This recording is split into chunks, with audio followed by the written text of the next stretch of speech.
इस वक्त की एक और बड़ी खबर आपको बता देते हैं। सीबीएसई के 12वीं के नताइज का ऐलान हुआ है। सीबीएसई result.nic.in पर रिजल्ट चेक कर सकते हैं। वो तमाम तलबा जो अपने रिजल्ट का बेताबी से बेसब्री से इंतजार कर रहे हैं, उनके लिए ये बड़ी खबर है कि वो अब अपने नताइज का, अपने रिजल्ट का ऐलान जैसे कि सीबीएसई की जानिब से कर दिया गया है, उसे चेक कर सकते हैं।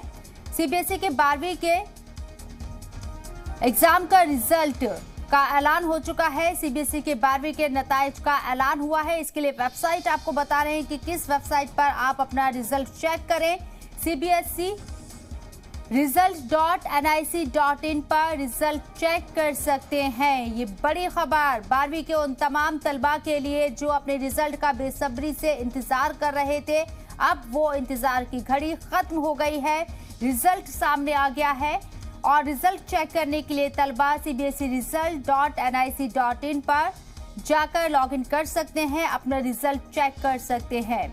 रिजल्ट को लेकर हालांकि जिस तरीके से कोरोना पैंडेमिक है, एग्जाम नहीं हुए थे और किस तरीके से रिजल्ट आएगा, इसको लेकर बहुत पशोपेश का मामला सामने आया था। लेकिन इन तमाम चीजों के बीच आज 12वीं जमात के तलबा का रिजल्ट आ गया है।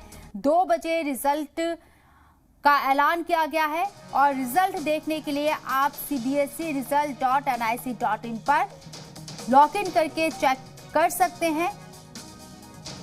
आपका रिजल्ट किस तरीके का है ये आज आपको मालूम चल जाएगा, क्योंकि सीबीएसई ने 12वीं जमात के रिजल्ट का ऐलान कर दिया है। यानी कि तमाम वो तलबा जो 12वीं क्लास के तलबा हैं और एग्जाम हालांकि कोविड पैंडेमिक की वजह से नहीं हुए हैं, लेकिन रिजल्ट आना था और आज रिजल्ट का ऐलान कर दिया गया है। उन तमाम तलबा का इंतजार खत्म हो गया है।